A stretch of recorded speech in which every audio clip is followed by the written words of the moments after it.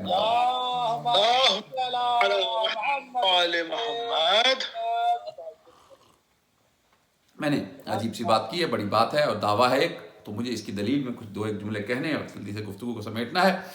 دیکھیے، جناب امیر المومنین کی ذات کے بارے میں بڑی ذمہ داری سے کہہ رہا ہوں کہ انہوں نے زندگی میں، یعنی کتنی عجیب بات ہے نا، کہ باقی باتوں کو چلیے چھوڑیے، آپ بحیثیت مسلمان کے ہر شخص عبادت گزار ہے اور عبادت کرتا ہے، اور یقیناً ہم جتنی بھی عبادت کر لیں، یاد رکھیے گا ہماری عبادت کی کوئی حیثیت ہی نہیں۔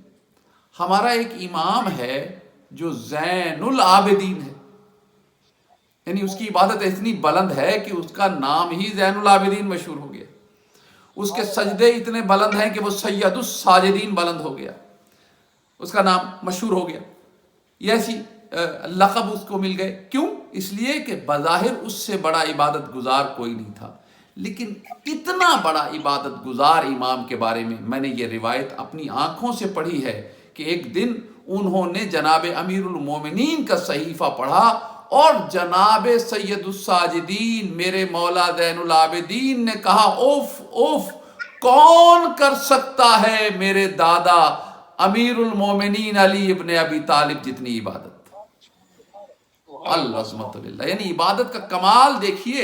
میں کسی کو عابد کہوں تو اس کی کوئی حیثیت نہیں، بات یہ ہے کہ اگر کوئی عابد کسی کو عابد کہے تو بات بڑی بلند ہوتی ہے۔ دیکھیں نا، کوئی مجتہد کہے کہ یہ بہت نیک ہے یا بڑا عالم ہے تو اس کا علم اور ہوتا ہے۔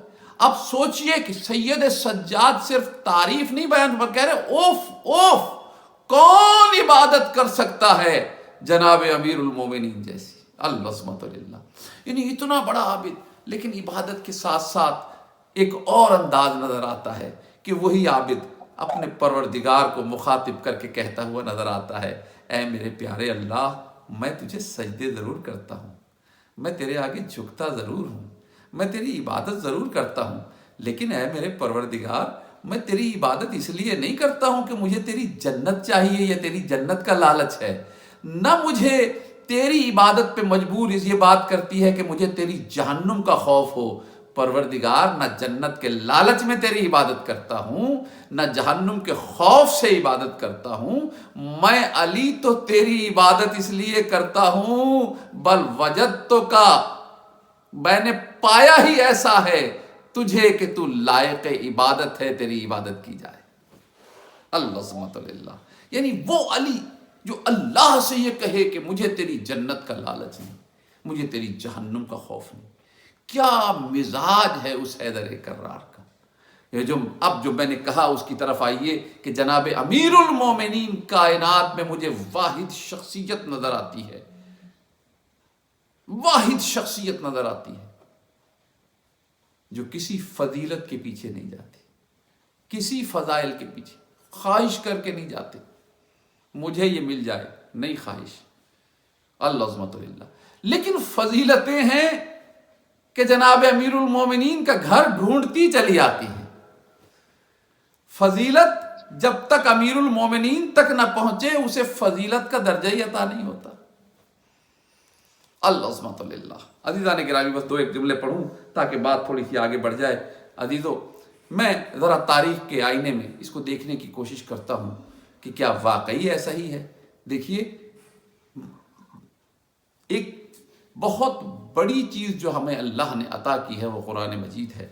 یہ رمضان کا مہینہ ہے، عبادتوں کے کمال کا مہینہ ہے اور تلاوت قرآن کا مہینہ ہے۔ میں یہ کہوں گا زیادہ سے زیادہ تلاوت قرآن کیجئے اس مہینے میں، ایک آیت پڑھنے کا ثواب پورے قرآن کے پڑھنے کے برابر ہے۔ قرآن میں جب آپ پڑھیں گے، یاد رکھیے جہاں قرآن میں اور بہت کچھ ہے، وہاں قرآن فضائل اہل بیت کی ایک کہانی بھی ہے، ایک کتاب فضائل اہل بیت بھی ہے۔ اس پر ایک کتاب لکھی ہے شیرازی صاحب نے، حسن شیرازی نے، یہ شام میں چھپی تھی، علی فی القرآن۔ انہوں نے اس میں تقریباً 600 آیات قرآنی کا تطابق کیا ہے جناب امیر المومنین کے فضائل میں۔ انہوں نے بتایا کہ 600 آیات ہیں قرآن مجید کی جو جناب امیر المومنین کے فضائل میں ہیں. عام کتابیں بہت ایزیلی اویلیبل ہے آپ کو. ایون اگر آپ ڈھونڈیں گے تو شاید آپ کو انٹرنیٹ پہ اس کی PDF بھی مل جائے گی. 600 آیتیں لکھنے کے علاوہ انہوں نے ایک چیز لکھی ہے کہ روایت لکھی جناب رسول خدا کی. انہوں نے کہا کہ اصل میں ابھی تلاش کا عمل ہے جو جاری ہے. ابھی تک ہم قرآن کو صحیح طرح سمجھ ہی نہیں سکے، ورنہ حقیقت صرف 600 آیتوں پہ مبنی نہیں ہے. بات یہ انہوں نے روایت لکھی اور ایک حدیث لکھی ہے جناب رسول خدا کی اپنے پریفیس میں، اور انہوں نے اس میں یہ لکھا ہے کہ جناب رسول خدا نے فرمایا کہ قرآن کے 4 ربع ہیں، یعنی کوارٹر ہیں، چوتھائی کر کے نا. قرآن کے 4 حصے ہیں، یوں کہہ لیجیے. تو جناب رسول خدا نے فرمایا کہ قرآن کا ایک حصہ جو ہے وہ فضائل امیر المومنین پر مبنی ہے اور فضائل اہل بیت پر مبنی. ایک ربع ہو گیا، یعنی 6666 آیات. اب آپ اس کا کوارٹر کیجئے. یہ تو ہو گئی فضائل اہل بیت میں. اور پھر فرمایا کہ اور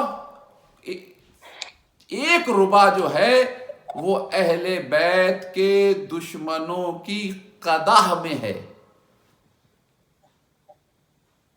یعنی قدح یعنی ان کی مخالفت میں، ان کی برائی میں 1/4 قرآن.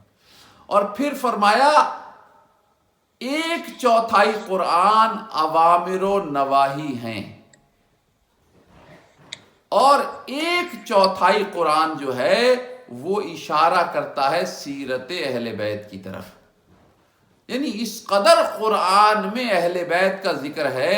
اب وہ جو کہا جاتا ہے نا کہ اہل بیت چلتے ہیں تو قرآن بنتا ہے، اہل بیت بیٹھتے ہیں تو قرآن بنتا ہے، اہل بیت اٹھتے ہیں تو قرآن بنتا ہے، حتیٰ کہ اگر چادر اوڑھ کے لیٹ جائیں تو بھی قرآن بنتا ہے. صلوات ذرا محمد والے محمد پہ پڑھ دیجیے مل کر.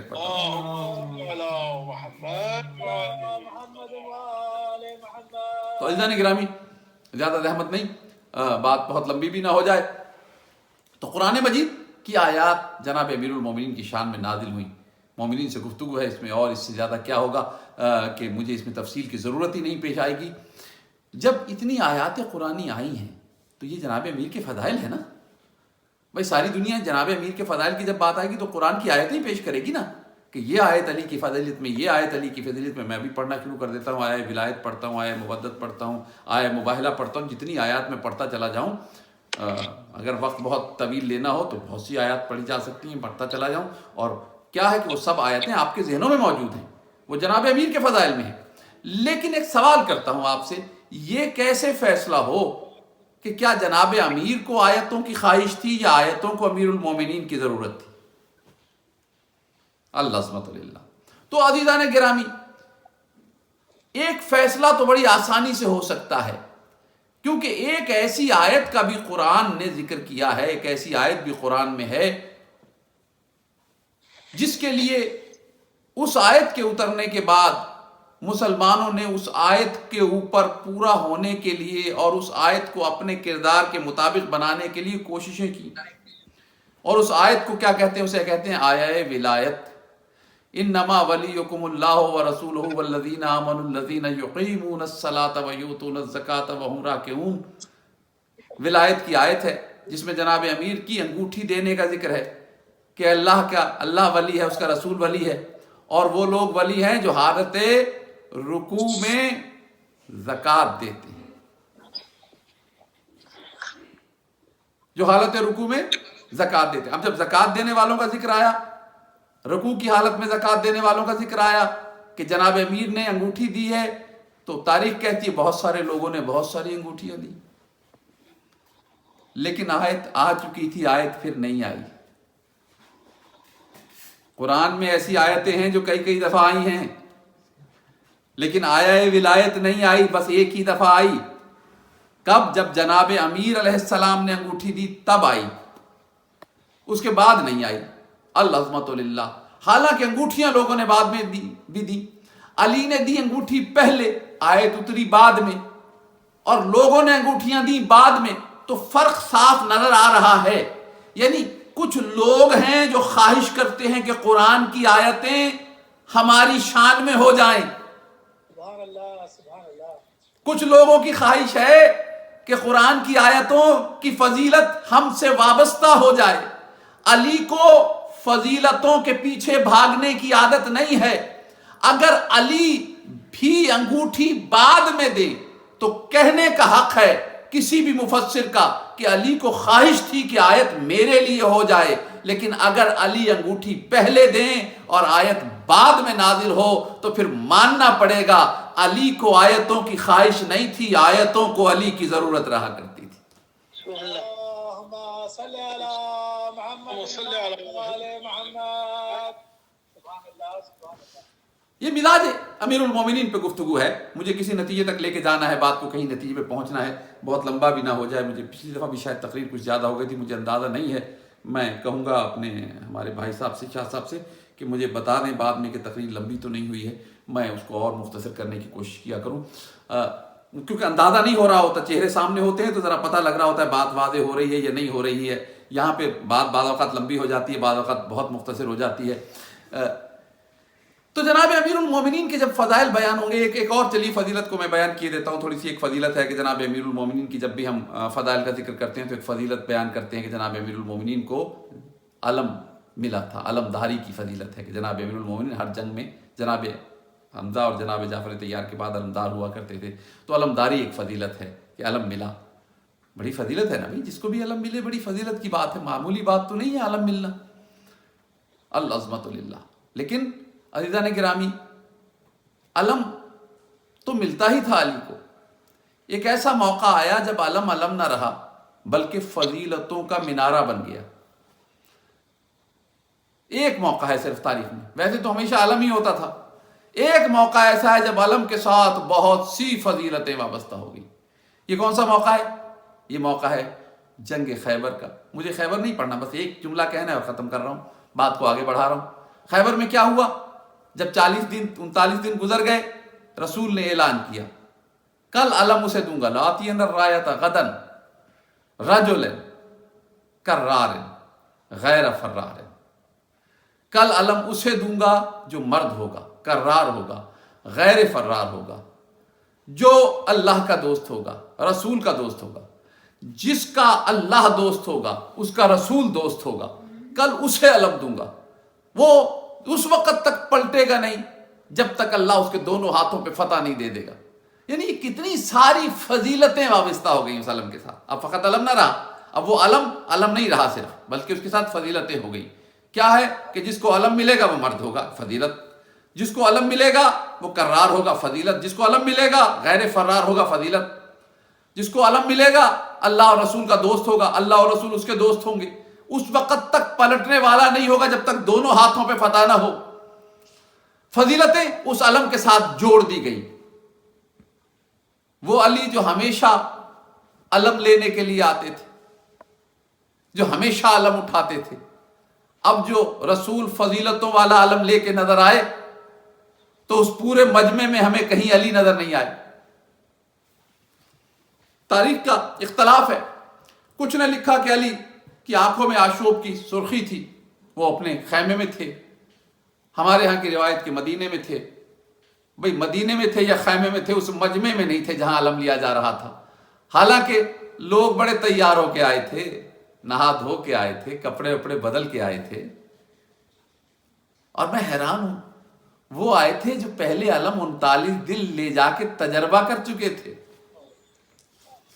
اس کے باوجود آج علم لینے آئے تھے، اس لیے کہ پتا تھا 39 دن تو خالی علم لے کے جاتے تھے.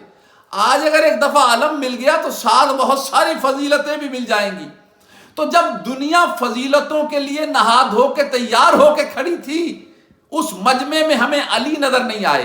میں کہوں گا یا امیر المومنین، فقط علم کی بات نہیں ہے، دین کی عزت و حرمت کی بات ہے. اس وقت دین کے وقار کی بات ہے، اس لیے کہ رسول 40 دن کا وعدہ کر چکے ہیں، آخری دن آ چکا ہے. اگر آج بھی کوئی اور علم لے گیا تو دین کی عزت خاک میں مل جائے گی، رسول کے کہنے کی قول کی عزت خاک میں مل جائے گی.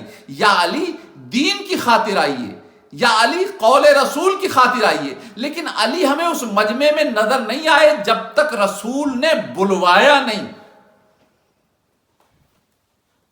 جب تک بلوایا نہیں. بھائی یا رسول اللہ یا امیر المومنین بلوایا گیا تب بھی تو آئے ہیں, خود ہی چلے آئیے. کہا اگر خود آ گیا تو دنیا کو بات سمجھ میں نہیں آئے گی. آج بتانا ہے کہ علی فضیلتوں کے لیے نہیں گئے تھے, بلکہ فضیلتوں والے نے علی کو بلا کے فضیلتیں اس کے سپرد کی تھی. صلوات بآواز بلند پڑھیے ذرا مل کر ایک مرتبہ.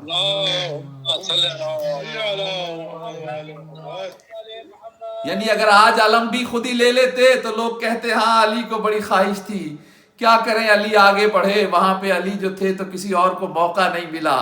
لیکن پتہ چلا خیبر کے میدان نے بتایا تھے بہت سارے, لیکن اس علم کے لائق کوئی نہ تھا. اسی لیے فضیلتوں کے لیے بھی اسے بلایا گیا جو ان فضیلتوں کا واقعی حقدار رہا ہو. صلوات بآواز بلند ایک مرتبہ اور پڑھیے.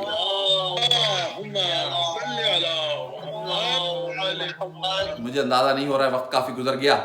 بہرحال جلدی سے مجھے کیوں مصائب بھی پڑھنے ہیں آج. ایک جملہ اور سن لیجئے جلدی سے. دیکھیے باقی فضیلتوں کی بات اپنی جگہ, جناب امیر کے فضائل پہ گفتگو ہو, ایک ایسی فضیلت ہے کہ اس کے بغیر نہ کوئی کتاب لکھی جا سکتی ہے, نہ کوئی گفتگو ہو سکتی ہے. جب بھی کوئی جناب امیر کے فضائل کی بات کرے گا تو اسے یہ کہنا پڑے گا کہ جناب امیر علیہ السلام کعبے میں تشریف لائے, کعبے میں پیدا ہوئے.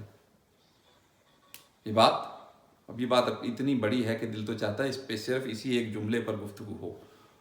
کبھی پھر صحیح انشاءاللہ. اس وقت صرف ایک بالکل سادہ سی بات سنیے کہ جناب امیر کعبے میں, کوئی کتاب نہیں لکھ سکتا جب تک جناب امیر کی کعبے میں ولادت کا ذکر نہ کرے. فضائل جناب امیر جب کوئی لکھے گا تو کیسے ہو سکتا ہے کہ وہ اس میں کعبے کی ولادت کا ذکر نہ کرے؟ یہ تو ایک ایسی فضیلت ہے کہ ضرور لکھی جاتی ہے. فضیلت تو ہے نا بھائی, کوئی مومن ہے جو کہے یہ فضیلت نہیں علی کے لیے؟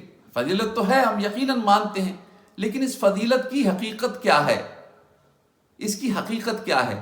دیکھیے, اگر جناب امیر المومنین کی والدہ گرامی بی بی اس گھر سے چلی تھی جہاں کعبے کی چابی گھر میں ہوتی تھی.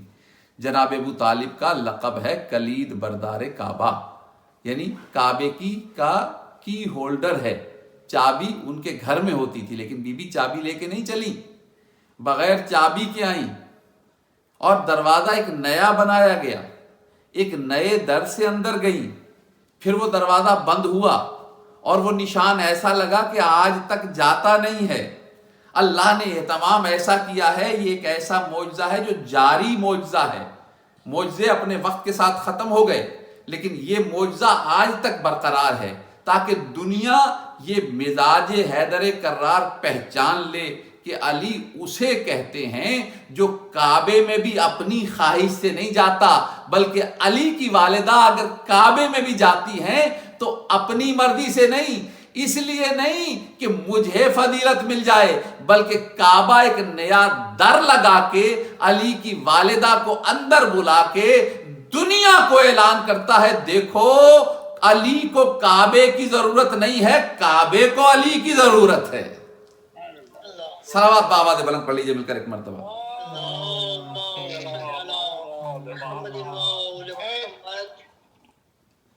ایک مرتبہ اور صلوات کی زحمت دوبارہ کیجیے گا.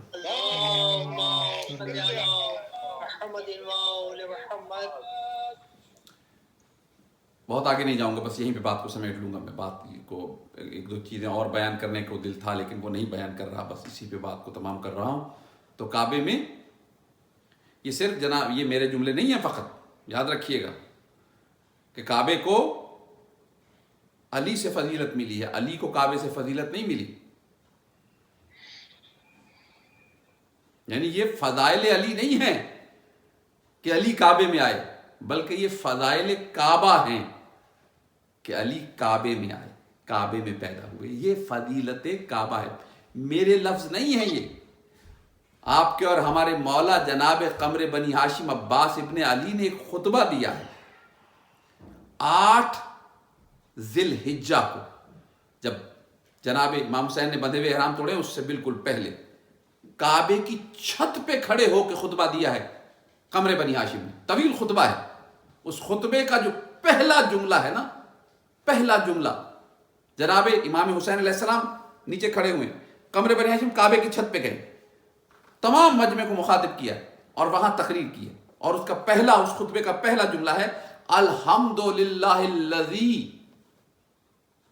حمد ہے، تمام حمد ہے اس اللہ کے لیے، الحمدللہ الذی شرف ھذا البیت، جس نے اس گھر کو شرف بخشا۔ اور اس کے بعد امام حسین کی طرف اشارہ کیا اور کہا بے قدم ابی ہے، ان کے امام حسین کی طرف اشارہ کیا، ان کے والد گرامی کے قدموں سے اس کعبے کو شرف بخشا، اس اللہ کی حمد کرتا ہوں میں۔ صلوات ذرا محمد و آل محمد پہ پڑھ دیجیے گا۔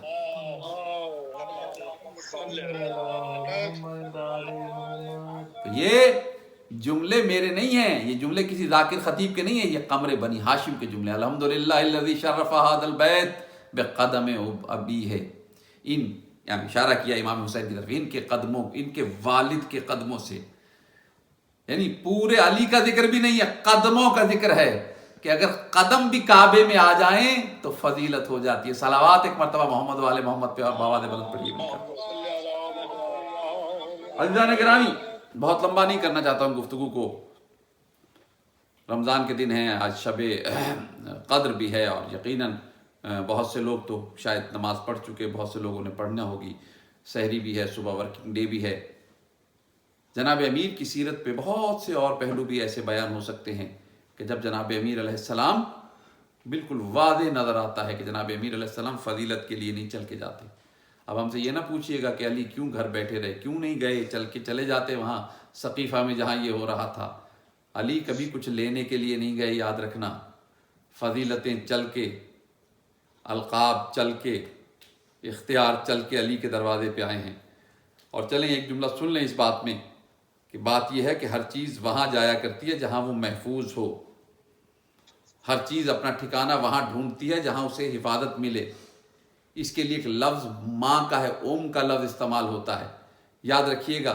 ہر چیز کو، جیسے بچے کو جب ذرا سا خطرہ ہوتا ہے وہ فوراً ماں کے پاس آ جاتا ہے کہ ماں بچا لے گی، یاد رکھیے گا۔ اسی طرح ہر فضیلت کو پتہ ہے کہ جب تک ادھر ادھر رہے گی خطرے میں رہے گی، فضیلت جب چل کے علی کی دہلیز پہ آ جائے گی تو پھر اس کے بعد فضیلت اس کمال پہ پہنچ جائے گی کہ اب اسے دنیا سے کوئی خطرہ نہیں رہے گا۔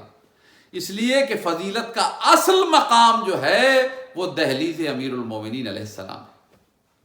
بہرحال بات کو جلدی سے سمیٹ لوں، جناب امیر علیہ السلام کی سیرت میں ہمیں عجیب پہلو نظر آتے ہیں۔ جناب امیر علیہ السلام ہمیں فضیلتوں کے پیچھے دوڑتے ہوئے نہیں نظر آتے، یعنی ایسی شخصیت جس سے کسی نے کہا مولا جنگ میں لوگوں کے پاس بڑے تیز رفتار گھوڑے ہوتے ہیں، آپ نے تو کوئی گھوڑا تیز ہی نہیں رکھا ہوا، یہ ایسا جانور رکھا ہوا ہے جو نہ تیز چلتا ہے نہ دوڑتا ہے۔ جناب امیر نے مسکرا کے کہا کہ تیز گھوڑے، تیز جانور کی انہیں ضرورت ہوتی ہے جنہوں نے یا بھاگتے ہوئے دشمن کے پیچھے دوڑنا ہو یا کسی کے آگے دوڑنا ہو۔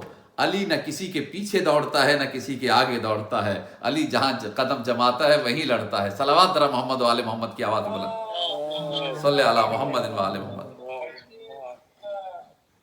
عزیزان گرامی،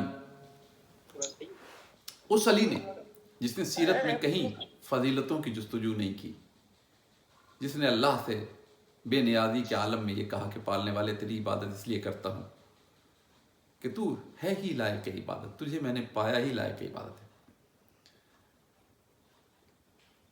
اس علی نے ایک دعا مانگی، دعا بھی مانگی اور کوششیں بھی کی۔ کوششوں پہ گفتگو نہیں کروں گا، صرف دعا اس وقت سن لیجئے۔ جناب امیر نے سجدوں میں سر رکھ کے دعا مانگی۔ رسول نے اعلان کر دیا تھا، الحسین منی وانا من الحسین، حسین مجھ سے ہے، میں حسین سے ہوں۔ 61 ہجری تک حسین مجھ سے، 61 ہجری کے بعد میں حسین سے۔ علی سے بہتر رسول کی بات کو کون سمجھ سکتا تھا؟ بس اس دن سے علی نے دعائیں مانگنا شروع کر دی، پالنے والے مجھے ایک بیٹا عطا فرما، ایسا بیٹا جو میرا وارث ہو، ایسا بیٹا جیسے میں رسول کے ساتھ وفادار نمونہ بن کے رہا، ایک ماڈل آف لائلٹی بن کے رہا، ایک نمونہ وفا بن کے رہا، ایسا بیٹا ہو جو میری طرح جب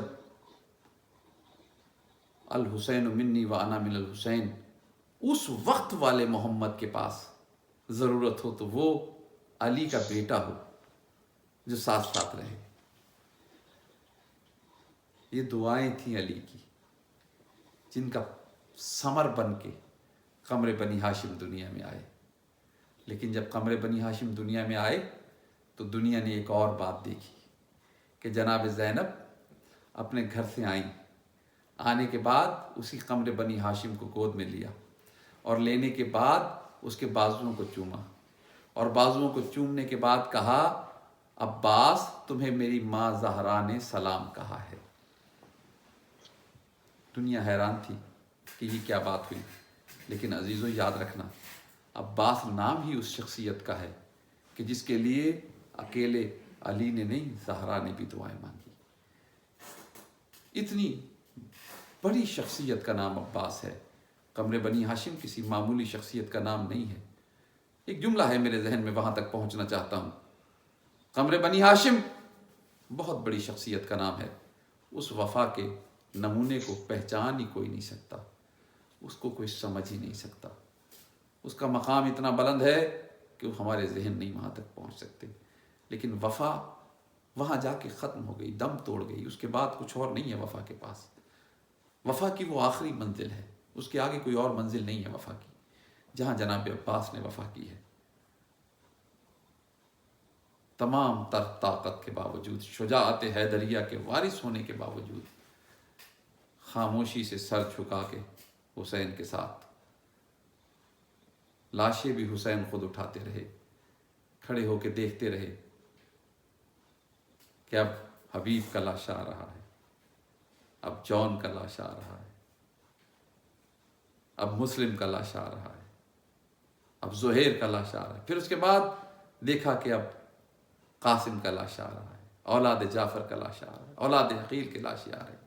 امام حسین اٹھا اٹھا کے لا رہے، پلٹ پلٹ کے آتے تھے، کہتے تھے مولا مجھے بھی اجازت دیجیے، میں بھی جنگ پہ جاؤں، میں پوچھتا ہوں ان فوج شام و یزید سے، مجھے اجازت دیجیے۔ تو امام حسین ایک ہی بات کہتے تھے، عباس بھائی آپ تو علمدار لشکر ہیں، کبھی علمدار بھی جنگ کے لیے جاتا ہے؟ خاموشی سے گردن جھکا دیا کرتے تھے۔ پھر ایسا وقت بھی آیا جب یہی جملہ آ کے دہرایا، کہا آقا و مولا مجھے اجازت دیجیے اب۔ کہا عباس تم تو علمدار ہو، تو گردن جھکا کے صرف اتنا کہا مولا اب وہ لشکر کہاں رہا جس کا میں علمدار تھا، مولا اب کہاں رہا وہ لشکر۔ العصمۃ للہ۔ ہاں عزیزان گرامی، اجازت نہیں ملی۔ ہاں اجازت کس چیز کی ملی؟ عباس بھائی پانی کی سبیل کر دو۔ کب؟ جب سکینہ نے مشقیں، ایک خشک مشق لا کر جناب عباس کے کندھے پہ لٹکا دی۔ مشق سکینہ لے کے پانی کے لیے نکلے، سبیل کرنے کے لیے۔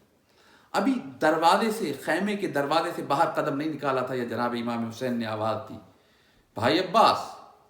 جی مولا۔ بھیا جنگ کرنے تو نہیں جا رہے؟ نہیں مولا، پانی کے لیے جا رہا ہوں۔ عباس تلوار کی کیا ضرورت ہے؟ تیر اور کمان کی کیا ضرورت ہے؟ جوشن کی کیا ضرورت ہے؟ عباس یہ سب چیزیں تو چھوڑتے جاؤ۔ دوسرا لفظ نہیں کہا عباس نے، خاموشی سے سارے ہتھیار اتار کے رکھ دی۔ اب جو اٹھے تو عباس کی گردن جھکی ہوئی تھی۔